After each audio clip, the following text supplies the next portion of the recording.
La toupie Leonclaw 560p pour Point. C'est une toupie à rotation droite de type équilibre et du système Beyblade X.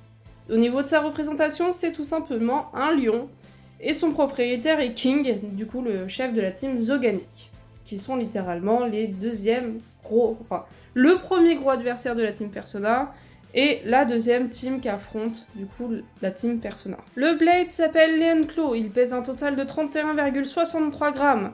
Il est de rotation droite et il est apparu pour la première fois donc dans ce starter, le BX15. Au niveau de son apparence, il possède 5 formes de griffes répétées, qui rend un style très joli et très homogène. Il possède malgré tout des contours lisses, une faible hauteur et un poids parfaitement réparti vers l'extérieur pour augmenter ce qu'on appelle tout simplement l'équilibre. Le Ratchet 560 qui fait sa première apparition avec cette toupie d'ailleurs, donc le BX15. Il pèse un total de 6,62 grammes. Il possède également 5 points d'aspérité qui du coup vont favoriser l'équilibre et augmenter l'inertie de la toupie en alignant un petit peu plus le poids vers le centre. Le Beat Point.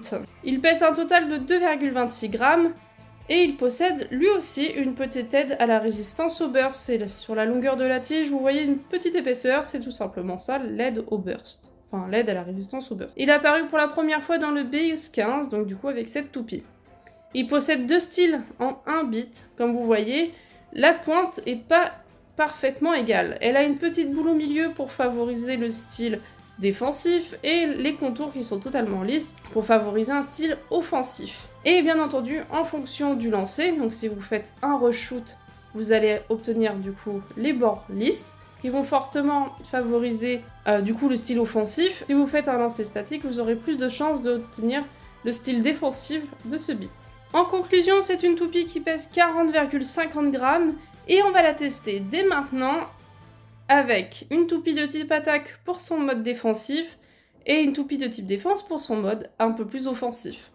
C'est parti, on va se faire une petite battle du coup de Leonclaw qu'on va tester dans son mode stability, donc c'est-à-dire un peu plus endurance défensif, contre Dransword et son côté un peu plus offensif contre Night Shield, que c'est une Recolor, 360 et surtout avec B, donc Ball, que j'ai récupéré d'une autre toupie.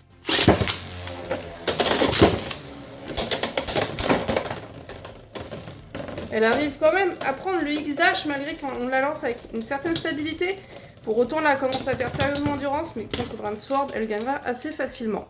Donc le but, je le rappelle, c'est qu'elle arrive à battre Dransword. Et vous voyez qu'elle prend le X-Dash, mine de rien. Hein. Elle le prend malgré qu'on la lance avec beaucoup de stabilité. Elle reste quand même au centre, donc ce qu'on appelle le slop. Mais pour autant, elle arrive à gagner en mobilité. Donc on est vraiment sur quand même de la défense mobile par excellence.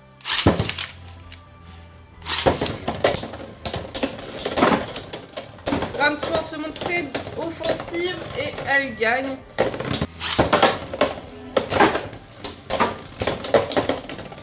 Elle résiste à Dransword. Est-ce qu'elle va réellement gagner? Elle se déséquilibre énormément.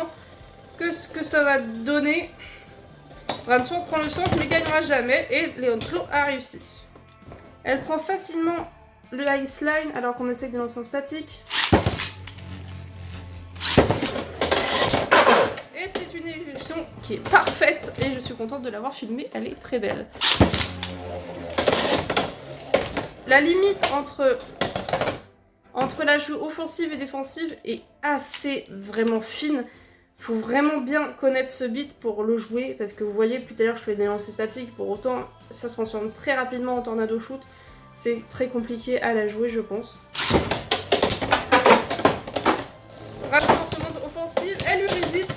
Ah, elle se déséquilibre, elle touche le fond du stadium. Qu'est-ce que ça va donner? Elle s'est redressée, mais a perdu quand même beaucoup de sa capacité défensive.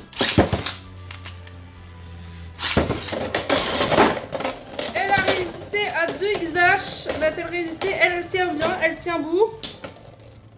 Ça y est, on voit réellement son côté défensif se montrer, elle se déséquilibre, et non. Elle résiste à un X-Dash, elle esquive le deuxième. Ça y est, là on peut faire un rôle d'esquive. Oh, le point d'impact a été violent, et non, elle se déséquilibre.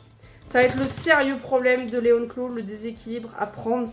et cette limite à prendre aussi entre le côté offensif et défensif. On va expérimenter tout de suite son côté offensif cette fois contre du coup notre cher Nightshield avec Ball.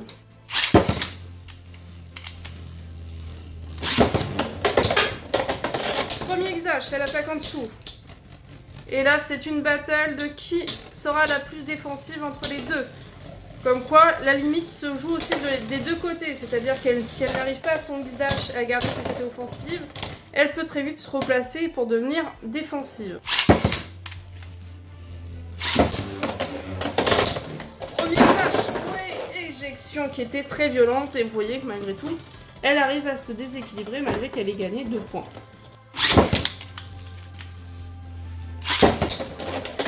Premier Xash raté. Elle a du mal à ricoche. Elle prend le deuxième au ralenti. Est-ce que ça va gagner sur une endurance? Quelques points d'impact assez sympathiques, mais non, ça ne suffira pas. Allez, dernier essai, parce que normalement le défi en soi est réussi.